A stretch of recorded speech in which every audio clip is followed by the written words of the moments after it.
Suppose you are a soldier. You have fought in over 40 battles. You have survived some of the bloodiest campaigns in American history. Your fellow soldiers trust you with their lives. Your neighbors know you. Your community accepts you. And then one day, nearly 50 years after the war, a doctor examines you after a car accident. And suddenly, the world wants to tell you who you are. That soldier's name was Albert Cashier. Born in Ireland, 1843. Immigrated to America. In 1862, at the height of the Civil War, Albert walked into a recruiting office in Illinois and enlisted in the 95th Illinois Infantry.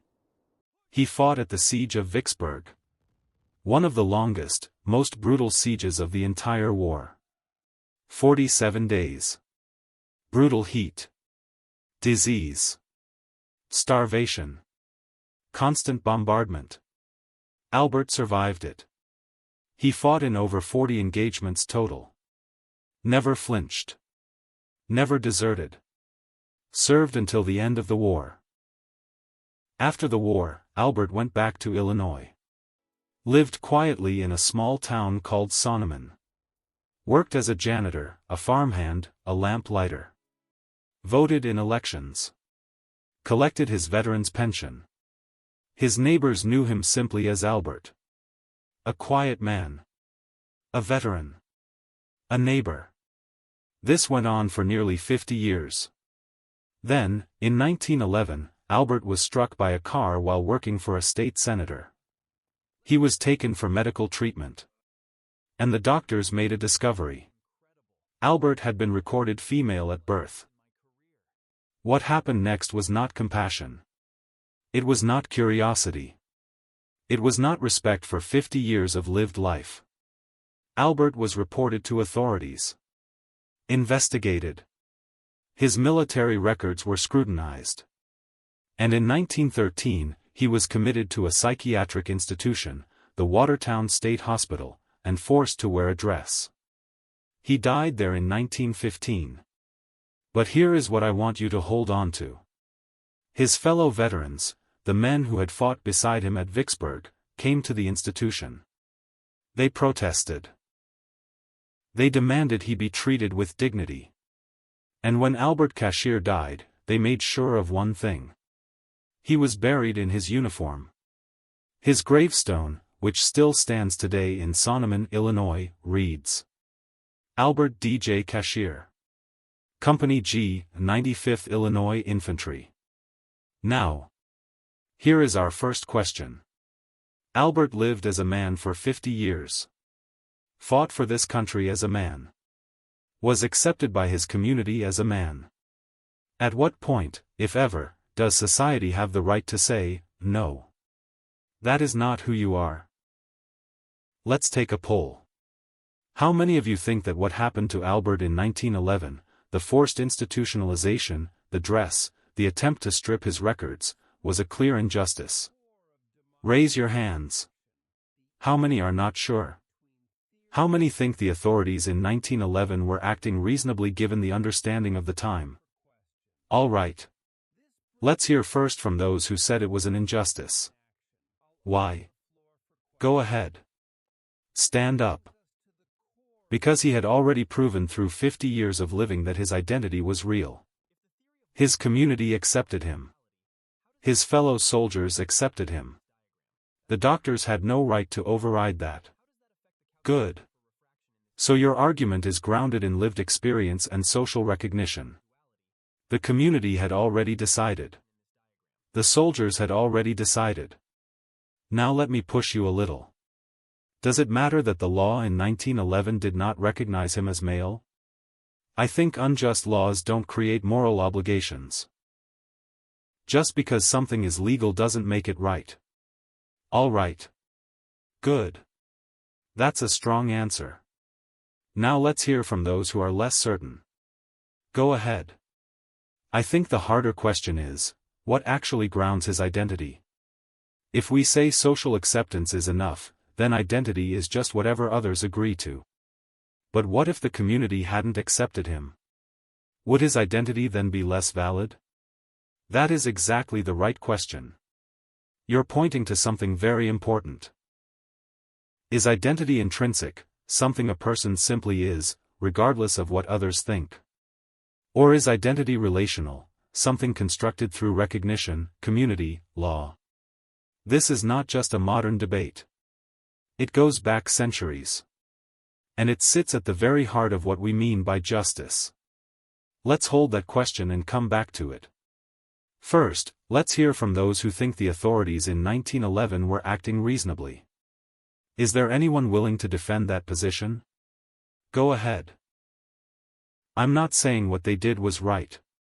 But I think we have to be careful about judging 1911 by today's standards. They didn't have the frameworks we have now. They were acting on the medical and legal understanding of their time. All right.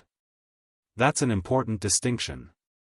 You're separating moral judgment from historical context. But let me ask you this. Does historical context excuse injustice? Or does it merely explain it? I think it explains it. I wouldn't say it excuses it. What they did caused real suffering to a real person. Good. Now we're getting somewhere. So we have two instincts pulling against each other already. One instinct says, Albert had rights. Those rights were violated. Full stop. Another instinct says, we have to understand historical context before we judge. And underneath both of those instincts is a deeper question that moral philosophy has wrestled with for centuries. Where do rights come from? Do they come from society? From law? From God? Or are they something each person carries simply by virtue of being human? Let's now apply the two frameworks we have been developing in this course. Jeremy Bentham would ask us to calculate. Albert Cashier lived a productive life. He served his country. He caused no harm to anyone. His neighbors were content. His fellow soldiers respected him. The total happiness produced by allowing Albert to live as Albert was clearly greater than any harm caused by his doing so. So a utilitarian might say, what the authorities did in 1911 was wrong. Not because Albert had some inherent right that transcended society, but because the consequences of their action were purely destructive. They caused suffering. They produced no compensating benefit. They made the world worse. That's a strong argument. But here's the problem. What if the numbers had been different? What if the town of Sonneman had been deeply disturbed by Albert's identity? What if the majority of his neighbors had been not accepting, but hostile?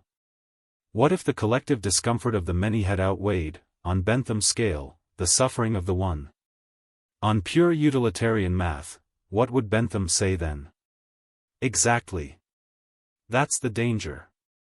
If Albert's rights rest entirely on utility, on consequences, then those rights disappear the moment the math changes. His dignity becomes a calculation. And calculations can go either way. So let's try Immanuel Kant. Kant says there are moral duties that are categorical. Absolute. Not dependent on outcomes. Not subject to majority vote. Kant's fundamental principle says this: treat every human being as an end in themselves. Never merely as a means.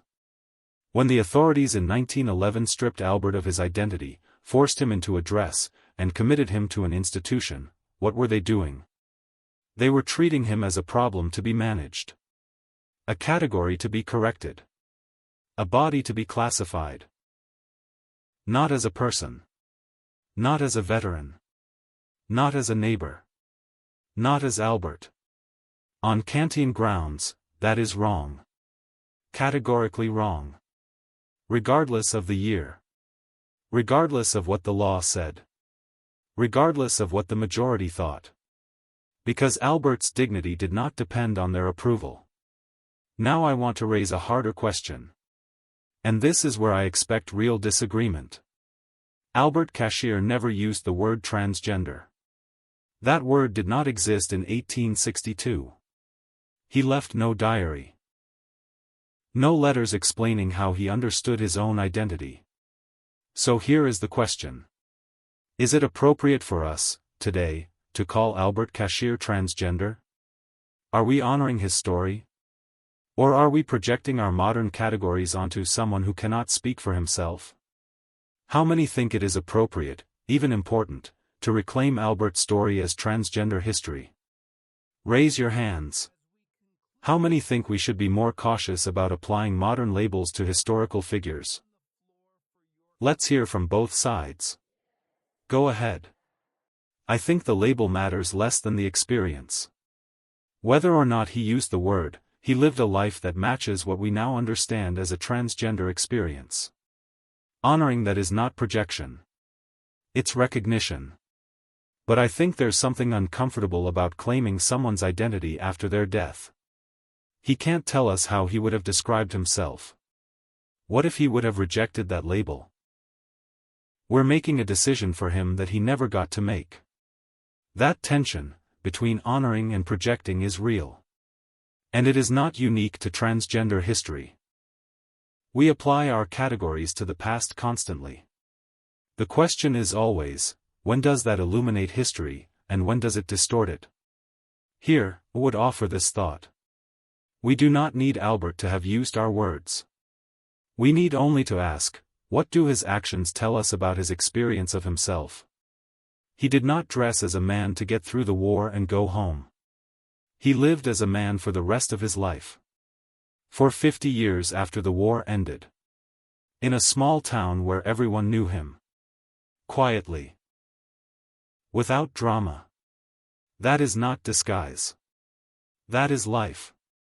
Let me bring this back to justice one final time. Albert Cashier served this country. He earned a pension. He earned the right to vote. He was recognized as a citizen, a soldier, a neighbor, for half a century. And then, because of what doctors found in an examination room, all of that was nearly taken away. Here is the question I want to leave you with today. What does a society owe to people whose identity it does not understand? Not just tolerance.